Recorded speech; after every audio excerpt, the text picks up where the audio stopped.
From the station that made country music famous, 650 AM WSM, this is a Coffee, Country, and Cody podcast.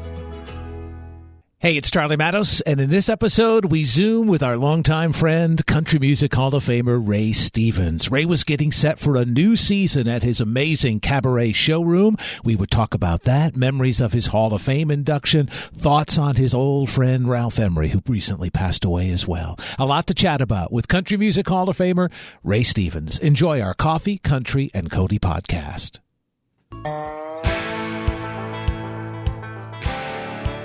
Coffee, Country, and Cody on WSM. Excuse me, I have been interrupted here. I was looking at the official page of the Comedy King of Music City, Ray Stevens. Mm-hmm. Oh, he's here live now to visit with in person. Yes. Yes. Ain't nothing funny anymore. It's like the first thing that pops up on the website when you go to raystevens.com. And you know what's funny about that, Ray? Immediately, you remember who said that the other day and how much he missed our mutual friend, Norro Wilson, was Howard Bellamy. Mm-hmm. He said, oh, yeah. Man, gosh, ever since Norro passed, ain't nothing funny anymore. Mm-hmm. This town has lost its sense of humor. Good morning, Ray, and welcome in. Well, good morning, and thanks for having me. And I know we're going to talk about Cabaret and the fact that you are open for business and how people can come be a part of things. I would be remiss, though, if we didn't stop for just a moment and remember our mutual friend Ralph Emery, who's passed away since the last time you were on the show. When do you remember first meeting Ralph and becoming friends? Oh, gosh, I moved here from Atlanta in 1962. And I met Ralph shortly thereafter because he was such an integral part of the Nashville music scene, always has been, and he's always been a friend. And I'm going to miss him. Well, you are back every Saturday in the month of April at Cabaret. So tell us more about Cabaret, what people can be a part of, how they get to be a part of it, and other shows that are coming up as we roll through spring and summer. Well, Cabaret was the first show we did this season was March the 19th.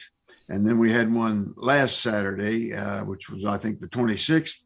And the third show will be this coming Saturday. And we're so glad to be back open.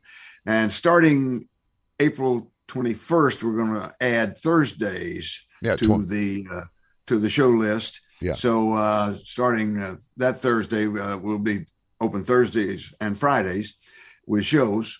And then we'll see how it goes. And heck, we're open to adding more shows if the demand calls for it. Are you a person who naps? Naps? Yeah. Do you take naps? I don't mean to, but sometimes I do.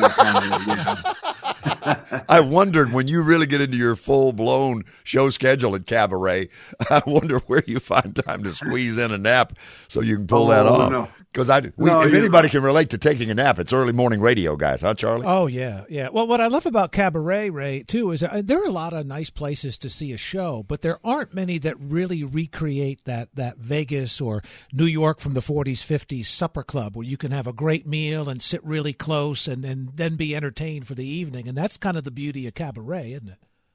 Well, yeah. And, back in the old days, I used to work Las Vegas a lot. Mm-hmm. And all the casino showrooms were like that, really.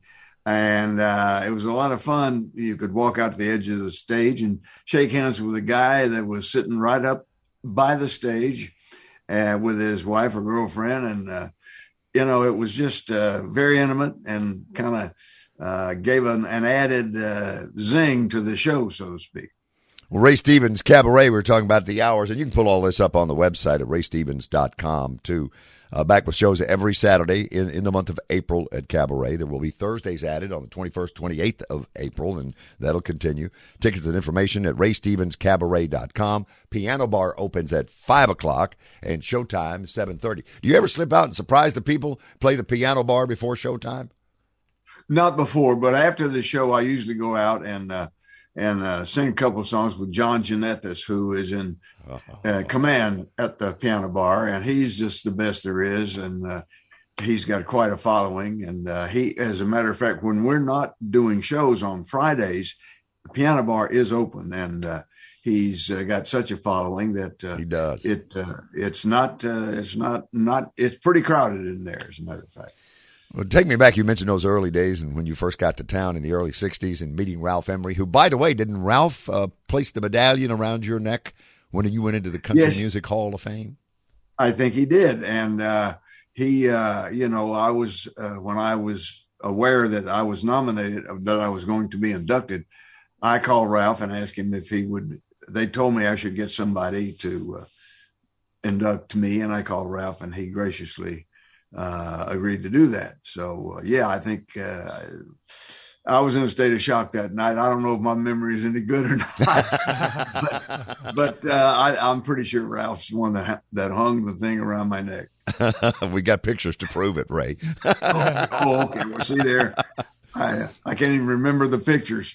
But what Charlie's point earlier, I think when you designed a Cabaret, and I want you to talk about the mural, the various pictures that make up the mural on the wall, but you kind of just took ideas from different places you had seen and played and enjoyed around the world, didn't you?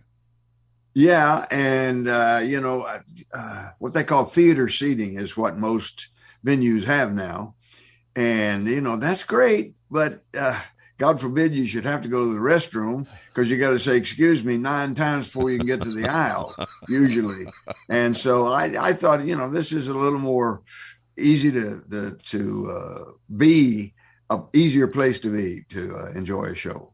And the murals on the walls are mainly of session musicians, because when I moved here in 62, I came up here to play on sessions.